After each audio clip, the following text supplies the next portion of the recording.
ఆచి చికెన్ మసాలా. కాకినాడ జిల్లా సిహెచ్ అగ్రహారంలో అదృశ్యమైన జ్ఞానేశ్వరి కేసు పురోగతిపై జిల్లా ఎస్పీ బిందు మాధవ్ ఆరా తీశారు. సంఘటనా స్థలానికి చేరుకుని వివరాలు అడిగి తెలుసుకున్నారు. చిన్నారి తల్లిదండ్రులతో మాట్లాడారు. కొంత దూరం కొండ మార్గం గుండా వెళ్లి పరిశీలించారు. ఎన్డీఆర్ఎఫ్ బృందాలు, హనుమాన్ బృందాలకు ఆదేశాలిచ్చారు. అడవిలోని మృగాల వల్ల చిన్నారికి హాని కలిగి ఉండొచ్చనే సందేహాన్ని ఆయన వ్యక్తం చేశారు. అన్ని కోణాలలో దర్యాప్తు చేస్తున్నామని అన్నారు.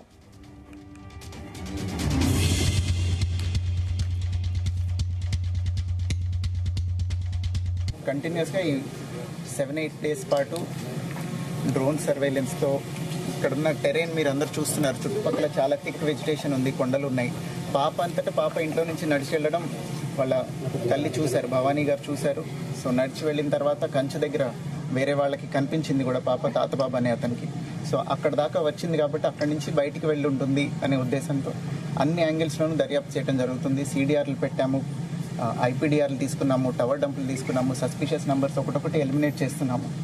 అట్లానే ఈ సెర్చ్ ఆపరేషన్ కూడా కంటిన్యూస్గా జరుగుతుంది. ఫర్దర్గా కూడా ఇప్పుడే నేను SDRF, NDRF అండ్ ఫారెస్ట్ అఫీషియల్స్తో మాట్లాడటం జరిగింది. అందరూ కూడా ఎఫర్ట్ కంటిన్యూ చేస్తామని చెప్తున్నారు. But as all of you can see terrain చాలా ఒక 10-20 కిలోమీటర్స్ థిక్ వెజిటేషన్ ఉంది. ఫారెస్ట్ టెరైన్ ఎక్కువ ఉండటం వల్ల ఇది ఇంకా డిలే అవుతుంది. అదర్వైజ్ ఫౌల్ ప్లే యాంగిల్ కూడా మేము ఎలిమినేట్ చేయట్లేదు. ఎవరైనా అక్కడ పాసర్ బై ఎవరైనా తీసుకెళ్ళిపోయి ఉంటే పాపను చూసి అనే యాంగిల్లో కూడా ఈ టెక్నికల్ అనాలిసిస్ అంతా జరుగుతుంది. I request media to not circulate misinformation. కొంతమంది మీడియా కొంత మిస్ఇన్ఫర్మేషన్ కూడా స్ప్రెడ్ చేస్తున్నారు. సో దయచేసి అది చెయ్యొద్దు అని కూడా అందరినీ we are appealing from police department. దీంతో పాటుగా ఎవరైనా పాప ఆచూకీ తెలిపిన వాళ్ళకి 1 lakh rupees రివార్డ్ కూడా అనౌన్స్ చేయడం జరిగింది. ఖచ్చితంగా అండి, అడవి జంతువుల వల్ల కూడా ప్రమాదం ఉండే అవకాశం ఉంది. చిన్న పాప కాబట్టి, షీ వెయిస్ వెరీ లిటిల్ కాబట్టి ఏదన్నా వైల్డ్ యానిమల్ లాక్కొని వెళ్ళే అవకాశం ఉంది. దానికోసమే ఫారెస్ట్ డిపార్ట్మెంట్ని రిక్వెస్ట్ చేసి వాళ్ళని కూడా రోపిన్ చేయడం జరిగింది. డ్రోన్ సెర్చ్ కంటిన్యూ అవుతుంది ఆ యాంగిల్లోనే. జ్ఞానేశ్వరి కేసుకు సంబంధించి జిల్లా ఎస్పీ మాట్లాడిన తీరుని మనం చూస్తున్నాం. దీనికి సంబంధించిన పూర్తి డీటెయిల్స్ మా ప్రతినిధి సాంబశివరావు అందిస్తారు. ఎస్ఎస్ సాంబ, మనం చూస్తున్నాం ఏదైనా వైల్డ్ యానిమల్ తీసుకెళ్లిన అవకాశాలు ఎక్కువగా ఉన్నాయని చెప్పి కూడా ఆయన వ్యక్తం చేయడం కూడా చూస్తున్నాం. మరి ఆ కోణంలో ఒకవేళ దర్యాప్తు చేస్తే దర్యాప్తు ఎక్కడి వరకు వస్తుంది?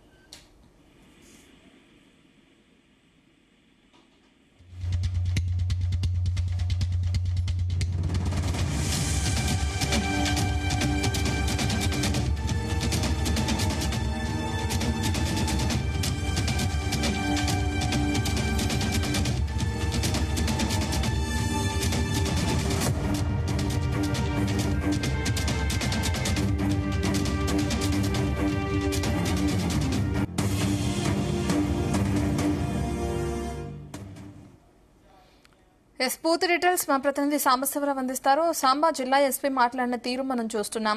పాపకు సంబంధించిన సర్చ్ ఆపరేషన్ ఏ విధంగా కొనసాగుతుంది? గుడ్ ఈవినింగ్ రత్న.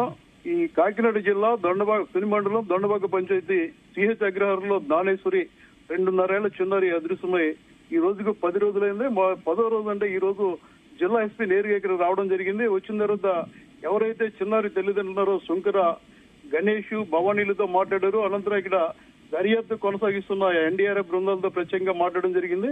అటవీ శాఖకు చెందిన హనుమాన్ బృందాలతో ఆయన మాట్లాడారు. కేసు దర్యాప్తు చేస్తున్న తుని రూరల్ CA చెన్నకేశ్వరరావుతో మాట్లాడడం జరిగింది. ఇది ఏదైతే మాకు 6వ తేదీన బాలిక చిన్నారి అదృశ్యమైనట్లు ఫిర్యాదు వచ్చిందో ఆ ఫిర్యాదు మీద కేసు నమోదు చేయడం జరిగింది. FIR వేసామని చెప్పారు. అన్ని కోణాల్లో కూడా దీన్ని పరిశీలిస్తున్నాం, దర్యాప్తు సాగిస్తున్నామని చెప్పడం జరిగింది. చిన్నారి జ్ఞానేశ్వరి అదృశ్యమైన తోటలో కూడా కొంత దూరమైన వెళ్లి అక్కడ పరిస్థితులు చూశారు. ఎలా జరిగింది ఏంటి తదితర వివరాలన్నీ తెలుసుకున్నారు. ఈ మిస్సింగ్ కేసు సమాచారం అందిన వెంటనే చుట్టుపక్కల ఉన్న మొత్తం CC కెమెరాల ఫుటేజ్ పరిశీలించడం జరిగింది. అదేవిధంగా పోలీసు, అటవీ శాఖ, యాంటీ నక్సల్ స్క్వాడ్స్, NDRF తో పాటు క్విక్ రియాక్షన్ టీమ్, స్పెషల్ పోలీసులు కూడా ఇందులో గాలిస్తున్నామని ఆయన చెప్పడం జరిగింది. ఎస్పీ సందర్భంలో మాట్లాడుతూ వన్యప్రాణుల బారిన పడే అవకాశం కూడా ఉంది, దాన్ని కూడా కొట్టివేయలేం, మా కోడల్లో కూడా ఆలోచిస్తామని చెప్పారు. అదే సందర్భంలో DSP వన్యప్రాణులు ఇక్కడికి లేవు, వన్యప్రాణుల వల్ల ఎలాంటి ప్రమాదం ఉండదని చెప్పి ఆయన చెప్పారు. DSP ఒకలాగా, అదే విధంగా ఎస్పీ మరోలా చెప్పడం జరిగింది. మొత్తం మీద అయితే అన్ని కోణాల్లో కూడా దీన్ని పరిశీలిస్తున్నారు.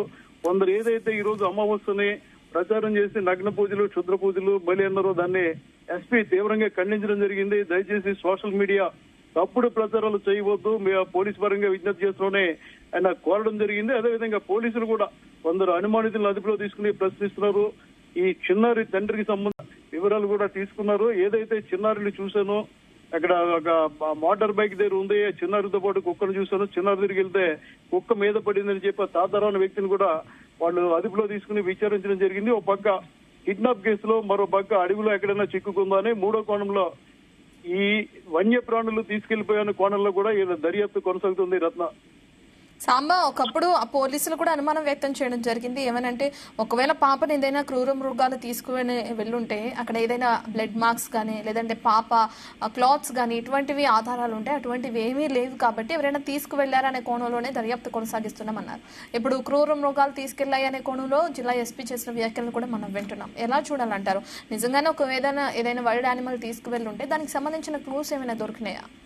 ఖచ్చితంగా అదే జరిగి ఉంటే కనుక అక్కడ కానీ లేదా పట్టీలు కానీ గోళ్లు కానీ కనబడి ఉండాలి. ముందు రోజు వెళ్ళిన తర్వాత అక్కడ ఉన్న అమ్మాయికి సంబంధించిన తల వెంట్రుకలు, కుక్క వెంట్రుకలు గుర్తించారు. ఫోరెన్సిక్ ల్యాబ్ పంపారు, ఇంకా రిపోర్ట్ రాలేదు. కుక్క తల మీద గాయం ఉందని దర్యాప్తు అధికారి అయిన రూరల్ సీఏ చెప్పారు. అదేవిధంగా తల్లి కూడా బలంగా కొట్టారు కుక్కనని చెప్పడం జరిగింది. పోస్ట్ మార్టం ఇందాక ఎస్పీ మాట్లాడుతూ పోస్ట్ మార్టం రిపోర్ట్స్ కూడా చూస్తున్నాం, అది రేపు రావచ్చు, ఆ కోణాలు కూడా పరిశీలిస్తున్నారు. అయితే ఇందులో కీలకంగా ఉన్న కుక్క చనిపోవడంతో ఇప్పుడు కుక్కకు సంబంధించిన పోస్ట్ మార్టం రిపోర్ట్ కూడా కీలకంగానే మారుంది. ఎందుకంటే కుక్క తల మీద దెబ్బ ఉందని సీఐ చెప్పారు, అధికారులు చెప్పారు, తల్లి చెప్పింది. దీన్ని బట్టి అది మనుషులు కొట్టిందా లేక వన్యమృగాలు దాడి చేస్తాయా? నిజంగా వన్యమృగాలు దాడి చేస్తుంటే బాలికను వన్యమృగాలు తీసుకెళ్లే అవకాశం ఉంటుంది.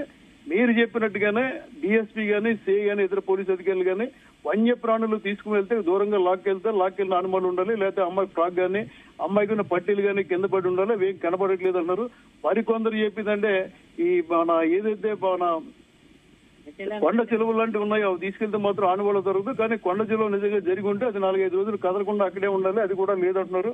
ఈ నేపథ్యంలో పోలీసుల్లో కూడా భిన్నాభిప్రాయాలు వినపడుతున్నాయి. వన్యమృగాలని కొంతమంది అసలు వన్యమృగాలు లేవని డిఎస్పీ చెప్పడం, వన్యమృగాల కోణంలో చూస్తున్నామని ఎస్పీ చెప్పడంతో పోలీసుల మధ్య కూడా భిన్నాభిప్రాయాలు ఉన్నట్టుగానే చెప్పాలి. ఇక జిల్లా అటవీ శాఖ అధికారి రామచంద్రరావు మాట్లాడుతూ వన్యమృగం ఇక్కడ మనుషుల పైన లేదా చిన్నారుల పైన దాడి చేసే వన్యమృగాలు అయితే లేవు, ఇక్కడ ఉన్నాయి కేవలం జింకలు, నక్కలు, కొన్ని అడవి పందులు ఉన్నాయి, మనుషుల మీద దాడి చేసే అవకాశం లేదని చాలా క్లారిటీగా చెప్పారు. ఎస్పీ మాత్రం ఆ కోణంలో ఆలోచిస్తున్నారు. దీన్ని బట్టి ఇటు అటవీ శాఖ, దర్యాప్తు అధికారి డిఎస్పీ లేదంటే ఎస్పీ ఎవరి వాదనలు పరిగణలో తీసుకోవాలని కూడా తర్జన పడుతున్నారు. మొత్తం మీద అయితే సోషల్ మీడియా చేస్తున్న తప్పుడు ప్రచారాన్ని ప్రతి ఒక్కరు ఖండిస్తున్నారు. వాస్తు సిద్ధాంతులు రావడం, జ్యోతిష్కులు రావడం, రకరకాల సలహాలు ఇవ్వడం, దాంతో వాళ్ళు ఇప్పటికే ఇబ్బందుల్లో ఉన్నారు. ఇంత కొద్దిసేపటి క్రితం జీ తెలుగుతో మాట్లాడినప్పుడు తల్లి భవానీ దయచేసి తప్పుడు ప్రచారాలు చేయకండి, కొంతమంది అయితే మమ్మల్ని కించపరుస్తున్నారు, నా చిన్నారి వెళ్ళిపోయి 10 రోజులైంది, తిండి తింటలేదు, కంట కన్నీరు కూడా ఇంకిపోయింది, కానీ తల్లి ఏడవట్లేదంటూ కొంతమంది పోస్టింగ్లు పెడుతున్నారు. ఇలాంటి వాళ్ళకి తగిన బుద్ధి చెప్పాలంటే కూడా ఆవిడ అభ్యర్థించడం జరిగింది. ముఖ్యంగా సోషల్ మీడియా ప్రచారంతోనే తప్పుడు దోవలుగా వెళ్తున్నాయి, మా మైండ్ డైవర్షన్ చేసే ప్రక్రియ జరుగుతున్నాయని కూడా డిఎస్పీ చెప్పడం జరిగింది. ఏదేమైనా 10 రోజుల తర్వాత 10వ రోజు ఎస్పీ సంఘటన స్థలానికి వచ్చారు కాబట్టి ఏదైనా క్లూ దొరికిండొచ్చు, బలమైన ఆధారం ఉండొచ్చు. అందుకోసమే ఎస్పీ ఈ రోజు వచ్చారు. కాబట్టి ఈ రోజు సాయంత్రంలాగా ఏదో ఒకటి చెప్తారన్న ఆశ తల్లిదండ్రుల్లో ఉంది, స్థానికుల్లో ఉంది. మరోపక్క ఈ విషయం ఇప్పటికే ప్రపంచ వ్యాప్తంగా తెలిసిపోవడంతో తెలంగాణ నుంచి, అదేవిధంగా ఇటు ఏపీ నుంచి కూడా పెద్ద ఎత్తున రాజకీయ నాయకులు, కొందరు మహిళా సంఘాల ప్రతినిధులు ఇక్కడికి వస్తున్నారు, పరామర్శిస్తున్నారు, వాళ్ళకి ఏదో సాయం చేసి వెళ్తున్నారు. ప్రతి ఒక్కరిలో మాత్రం చిన్నారి తిరిగి రావాలి, అమ్మాయి వస్తుందనే ధీమా మాత్రం వ్యక్తం చేస్తున్నారు. సాంబా, ప్రధానంగా ఇప్పటికే 9 రోజులు గడుస్తున్నాయి, పోలీసుల ఎంక్వైరీ కొనసాగుతుంది, ఇంకా ఇప్పటి వరకు పాప ఆచూకీ లభించలేదు. ఎప్పటి వరకు ఇదే విధంగా కొనసాగే అవకాశాలు ఉంటాయంటారు? ఎందుకంటే తల్లిదండ్రులు ఆశగా ఎదురుచూడటం మనం చూస్తున్నాం. అసలు ఏమైందని సర్వత్రా కూడా చర్చనీయాంశంగా మారింది ఈ అంశం. ఇంకా పోలీసుల ఎంక్వైరీ కొనసాగుతున్న నేపథ్యంలో ఏంటి ఈ రోజు ఈవినింగ్ వరకు ఏదైనా కొలిక్కొచ్చే అవకాశం ఉంటుందా? మీరు అడిగిన అనుమానమే ఇక్కడ ప్రతి ఒక్కరిలో వ్యక్తమవుతుంది. ఎందుకంటే ఈ రోజు 10వ రోజు, 6వ తారీఖున వెళ్ళిపోయారు, ఇవాళ 10వ రోజు కాబట్టి పోలీసులు కూంబింగ్ కొనసాగిస్తారా? ఎందుకంటే 200 మంది పైగా పోలీసులు, అదేవిధంగా 30 మంది ఎన్డీఆర్ఎఫ్ బృందాలు, మరో 25 మంది ఎస్డీఆర్ఎఫ్ బృందాలు, ఇవి కాక హనుమాన్ టీంలో దాదాపు 20 మంది హనుమాన్ టీంలో సభ్యులు ఉన్నారు. ఇంతమంది గాలిస్తున్నారు. ఈ గాలింపు కొనసాగిస్తారా లేదా పోలీసులు పెడతారా? ఏదైనా కారణం చెప్తారని కూడా చూడాలి. ఎందుకంటే ఈ అమ్మాయి మిస్ అయినప్పుడు కొన్ని ఆనుబడులు కూడా జరిపినాయి, వర్షం పడింది, ఇప్పుడు కూడా వర్షం పడే అవకాశం అయితే కనపడుతుంది. పూర్తిగా ఇక్కడ ఆకాశం మేఘావృతమై ఉంది. దీంతో అసలు ఏం జరుగుతుంది? ఇన్ని బృందాలు గాలించినా ఎస్పీ చెప్పినట్టుగా ఆధునిక డ్రోన్లు వినియోగిస్తూ ఉన్నారు. థర్మల్ డ్రోన్ అనేది చాలా ఆధునికమైన డ్రోన్ ఇది. ఈ డ్రోన్ వినియోగం వల్ల కూడా ఏదైనా దొరకచ్చని ఆలోచించారు. నిన్నటి నుంచి కూడా వాళ్ళు గాలిస్తున్నారు. 6 పాయింట్లను అనుమానించారు. ఈ తోటకు సంబంధించి 6 పాయింట్లో 2 పాయింట్లు వెతికారు. మిగతా 4 పాయింట్లు చూడాల్సి ఉంది. ఏదైనా క్లూ దొరకచ్చు అంటారు. ఇంతమంది గాలిస్తున్నా అటు ఎస్డీఆర్ఎఫ్ బృందాలు కానీ, ఎన్డీఆర్ఎఫ్ కానీ, పోలీసుల డ్రోన్లు కానీ, ఆధునికమైన అటవీ శాఖకు చెందిన థర్మల్ డ్రోన్లు కానీ గాలిస్తున్నా ఎలాంటి క్లూ దొరకలేదు. అందుకోసమే ఇదే వన్యమృగాలు కాకపోవచ్చు అని చెప్తున్నారు. ఒకవేళ బాలిక ఎక్కడైనా ఈ అడవిలో చిక్కిపోయింది, ఎందుకంటే అటువైపు వెళ్ళడం చూశారు కాబట్టి అటు చిక్కుకుని ఉంటే కనీసం ఆమె ఆనవాళ్ళనే కనపడతాయి కాబట్టి ఇది కిడ్నాప్ అని చెప్పి మరికొందరు వాదిస్తున్నారు. ఏదేమైనప్పటికీ ఇవాళ సాయంత్రంలోగా దీనికి ఒక పులిస్ పడే అవకాశాలు ఉన్నాయి. లేదంటే రేపు మార్నింగ్ చెప్తారు. ఎందుకంటే ఈ కుక్కకు సంబంధించిన పోస్ట్ మార్టం రిపోర్టు రేపు వచ్చే అవకాశాలు ఉన్నాయి కాబట్టి ఈ రోజు రేపట్లో ఈ కథ సుఖాంతమవుతుందని చెప్తున్నారు. Thank you Samba.